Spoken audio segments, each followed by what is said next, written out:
4,70,00,000 American এখন ক্ষুধার্ত।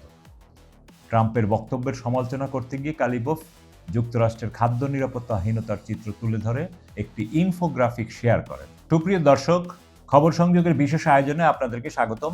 আপনাদের সঙ্গে রয়েছি আমি আহমদ আতিক। আমাদের অনুষ্ঠানটি আপনারা পৃথিবীর কোন প্রান্ত থেকে দেখছেন কমেন্টে জানান, আমরা আপনার মতামত শুনতে চাই। চলুন তাহলে আজকের অনুষ্ঠান শুরু করি। ইরানের পার্লামেন্টের স্পিকার মোহাম্মদ বাকের কালিবফ ইরানকে পরাজিত করা এবং দেশটির জনগণকে ক্ষুধার্ত করে দেওয়ার জন্য মার্কিন প্রেসিডেন্ট ডোনাল্ড ট্রাম্পের দাবিকে তীব্র কটাক্ষ করেছেন। গতকাল সোমবার এক্সে লিখেছেন তিনি, আমেরিকাকে আবার ক্ষুধার্ত বানাও, মিথ্যা দাবি দিয়ে পরাজয় ঢেকে রাখা যায় না। সম্প্রতি ইরানি ও ইরাকি ব্যবসায়ীদের উদ্দেশ্যে কালিবফের দেয়া একটি বক্তব্যের সম্পাদিত ও প্রেক্ষাপটের বিচ্ছিন্ন অংশ ট্রাম্প পুনরায় পোস্ট করার পর তিনি এ মন্তব্য করেন। সম্পাদিত ভিডিওতে কালিবফকে বলতে দেখা যায়, আমরা ক্ষুধার্ত এবং আমাদের প্রতিরোধ করার সক্ষমতা নেই। তবে পুরো বক্তব্যে কালিবফ সম্পূর্ণ ভিন্ন বার্তা দিয়েছিলেন। তিনি জাতীয় নিরাপত্তা ও অর্থনৈতিক শক্তিকে পরস্পর নির্ভরশীল হিসেবে তুলে ধরে বলেন, যেভাবে উড়তে দুটি ডানা প্রয়োজন, তেমনি নিরাপত্তা ও অর্থনৈতিক শক্তি দুটিই একসঙ্গে বজায় রাখতে হবে। তিনি সতর্ক করে বলেন, যুক্তরাষ্ট্র ও ইসরায়েল সামরিক উপায়ে নিজেদের লক্ষ্য অর্জনে ব্যর্থ হয়ে এখন মনস্তাত্ত্বিক ও অর্থনৈতিক যুদ্ধের দিকে ঝুঁকছে।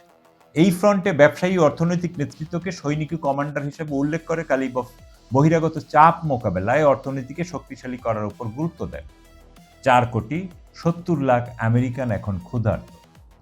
ট্রাম্পের বক্তব্যের সমালোচনা করতে গিয়ে কালিবফ যুক্তরাষ্ট্রের খাদ্য নিরাপত্তাহীনতার চিত্র তুলে ধরে একটি ইনফোগ্রাফিক শেয়ার করেন।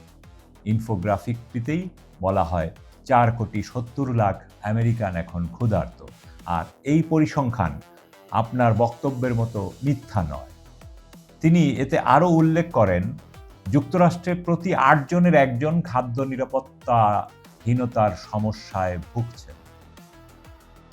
অন্যদিকে পার্স টুডের খবরে বলা হয়েছে, ইরানকে ধ্বংসের লক্ষ্য নিয়ে যুদ্ধ শুরু করা যুক্তরাষ্ট্র নিজেই এখন পশ্চিম এশিয়ার অন্তত 15টি সামরিক ঘাঁটি বন্ধ করে পালিয়ে যাওয়ার কথা ভাবছে।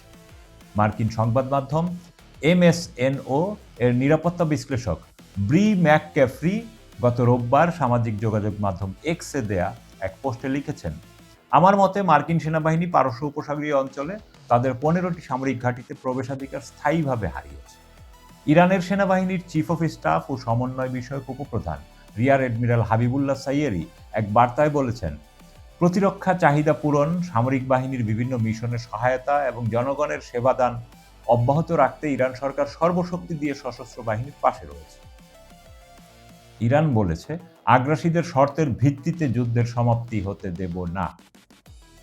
অপরদিকে মেজর জেনারেল রেজাই বলেছেন, অর্থনৈতিক যুদ্ধ অব্যাহত থাকলে হরমুজ প্রণালী বা উপসাগর দিয়ে 1 ফোঁটা তেলও রপ্তানি হবে না। বর্তমান পরিস্থিতিটা এরকমই।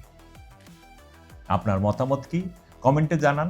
ভিডিওটি লাইক করুন, শেয়ার করুন এবং চ্যানেলটি সাবস্ক্রাইব করে বেল আইকনে ক্লিক করুন যেন পরবর্তী অনুষ্ঠান মিস না হয়। দেখা হবে আবারও। ততক্ষণ সুস্থ থাকুন, ভালো থাকুন। খোদা হাফেজ।